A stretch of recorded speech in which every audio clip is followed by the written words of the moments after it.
Bonjour à tous, je suis ravie de vous retrouver en direct du Forum économique breton. Pour cette émission, Thomas Folicher, directeur, directeur général de la Rennes School of Business, bonjour. Bonjour. Vous êtes avec nous aujourd'hui pour nous parler du plan de solidarité économique Bretagne qui a été lancé en avril-mai par l'école. Pouvez-vous nous parler des actions qui ont été mises en place par la Rennes School of Business pour aider les entreprises à venir au bout de la crise ? Oui, alors de manière générale, comme d'autres acteurs, en mars-avril, on s'est posé beaucoup de questions alors, vis-à-vis des entreprises, du territoire et des difficultés qu'elles rencontraient. Et puis aussi pour nos étudiants qui cherchent des stages, qui veulent faire de l'alternance ou qui veulent tout simplement trouver un premier job. C'est quelque chose qui est apparu tout de suite comme évident et on s'est dit qu'on allait lancer cette initiative Solidarité Économie Bretagne. Alors avec deux grandes idées en tête. D'abord qu'on allait travailler avec l'ensemble des acteurs, je veux dire, qui sont sur l'animation économique, la région évidemment, la métropole, BCI, avec qui on a beaucoup travaillé sur le commerce international, l'UE35, le MEDEF Bretagne, Produits en Bretagne. Enfin, on a essayé vraiment de trouver un ensemble de partenaires qui soient des relais, les chambres de commerce aussi, évidemment. Créer un écosystème solidaire. Voilà, on a vraiment créé cette partie-là pour que le message puisse être vite relayé. Et puis de notre côté, on a travaillé pour faire une CVTech, pour proposer à nos étudiants un assouplissement de la manière dont ils font des stages d'habitude, pour les transformer en fait en capitalisation de mission, pour que ce soit vraiment très souple, agile, pour pouvoir rencontrer à un moment donné les vrais besoins d'entreprises, et notamment d'entreprises petites, moyennes ou de start-up, en leur laissant le temps de se réorganiser pendant quelques semaines. Et comment ça s'articule exactement ? C'est-à-dire qu'ils viennent ponctuellement ou comment ça se passe ? Alors, pour un premier temps, de manière à monter le dispositif, on a créé finalement un lien relativement simple avec notre équipe dirigée par Andrea Stéphane Blondel, qui s'appelle Carrière et Talent. Donc c'est là qu'ils ont pris en charge, avec une adresse unique, les demandes, les besoins des entreprises, en les traduisant en mission et en faisant le matching avec les différents candidats qui apparaissaient a priori avec le bon profil. L'entreprise reste bien sûr à la fin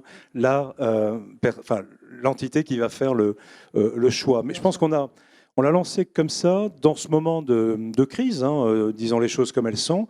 Mais on l'a aussi lancé en se disant que ça faisait déjà longtemps qu'on essayait de trouver une manière d'inciter tous nos étudiants, tous nos diplômés à considérer toutes les opportunités qu'on a dans une région riche comme la Bretagne. Et donc, tout ça, c'est fait pour durer et il ne s'agira surtout pas d'arrêter si le Covid, à un moment donné, décide de nous laisser tranquilles. J'imagine bien. Et vous avez déjà des premiers résultats aujourd'hui ? Alors, on sait on a pratiquement, je pense qu'il y a à peu près 130 à 140 étudiants qui se sont manifestés, pas mal d'étudiants étrangers aussi, qui peuvent être d'ailleurs au loin. Je parlais de BCI tout à l'heure. On a là une opportunité pour des entreprises d'avoir des gens dans les pays clés et qui peuvent être très utiles pour leur donner des informations, agir et voilà, dénouer certaines difficultés, peut-être de supply, d'approvisionnement par exemple, ou de business développement. Et puis du côté des entreprises, très vite, il y a un groupe de 30 à 40 entreprises avec lesquelles on a construit cette première manière de travailler. Et puis voilà, les choses continuent à vivre et vont s'amplifier, on l'espère, et puis vont rester.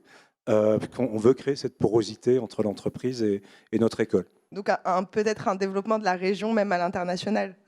Absolument. Enfin, on est une école qui est marquée par une singularité de naissance, qui est d'être très internationale. On parle anglais et 95% de nos professeurs sont de nationalité étrangère.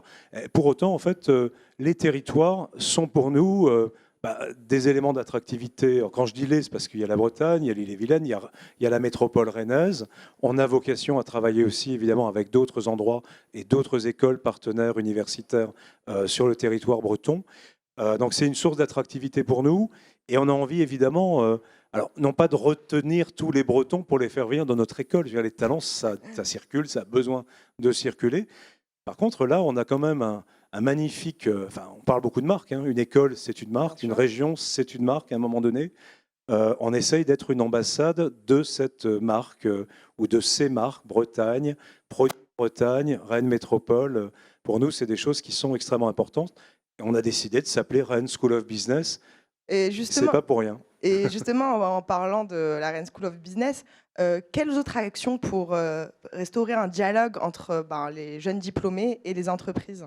Alors, il y a beaucoup d'actions, hein. Je parlais de porosité, parce qu'il y a de multiples manières de se rencontrer. Le mieux, c'est de se rencontrer tous les jours et d'avoir des ouvertures offertes pour des dirigeants, pour des cadres, pour des acteurs territoriaux de venir travailler. On a beaucoup de projets qui sont montés, de projets réels.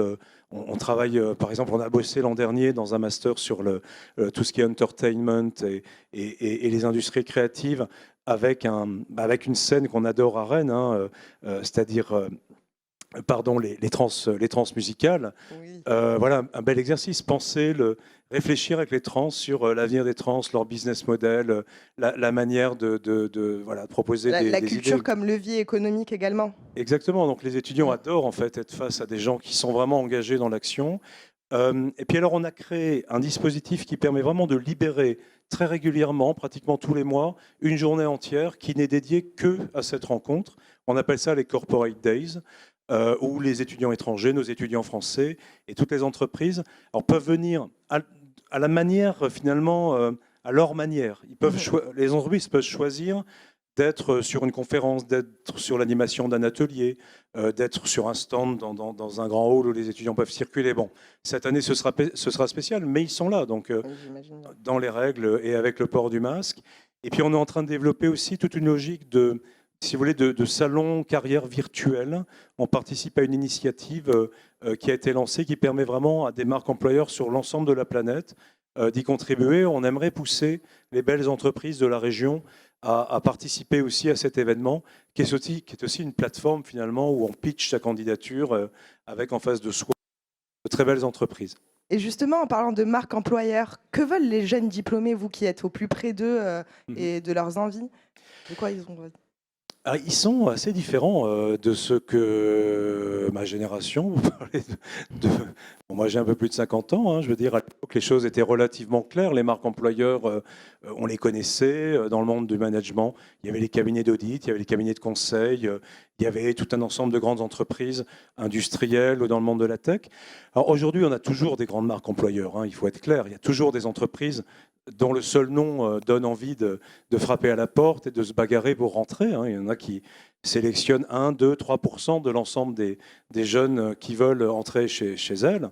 Par contre, il y a une beaucoup plus grande volatilité, il y a une envie beaucoup plus diversifiée d'aller dans certains parcours. Je pense que les jeunes sont très sensibles à l'idée d'engagement, ils ont envie de s'engager. Voilà, parfois douloureusement, on a connu ça au Niger malheureusement pour un de nos jeunes, mais Qu'est-ce qui s'est passé? alors, il fait partie de ces gens qui ont été assassinés au Niger pendant l'été, un jeune qui s'était engagé très fortement pour Acted et qui malheureusement était au mauvais endroit le mauvais jour. Mais avec sa mère, on en a reparlé et on sait qu'il y a énormément de jeunes qui partent dans le domaine des ONG, sur des missions solidaires. Ils ont envie de ça et là, la question principale n'est pas le salaire. Moi, je pense que de manière générale, hein, pour répondre à une question plus globale, peut-être. C'est le sens. C'est aussi de donner tout ce qu'ils ont à donner. Si vous voulez. Ils ont des compétences techniques, ils ont des connaissances dans le management, en ce qui nous concerne, mais ce qu'ils veulent, c'est que les entreprises qui les recrutent leur donnent la possibilité d'aller au bout de cette capacité-là. Il ne faut pas penser évidemment que la rémunération est devenue un élément marginal, ce serait relativement naïf. Je pense aussi beaucoup aux étudiants étrangers. C'est un élément qui est sensible pour eux. S'ils viennent en Europe, en France, il y a aussi cette envie de réussir, hein, dans le sens un peu plus business du terme. Mais je pense que globalement, toutes les entreprises aujourd'hui qui proposent un projet qui est un projet d'engagement extrêmement fort, attirent l'attention de nos diplômés, de nos jeunes, et ils sont tout à fait capables de sortir entièrement des sentiers battus, puis d'être des unframed thinkers, puisque c'est notre baseline dorénavant au niveau de la marque de l'école. Merci Thomas Frolichet pour votre intervention. On se retrouve dans quelques minutes sur la FEB TV. À tout de suite.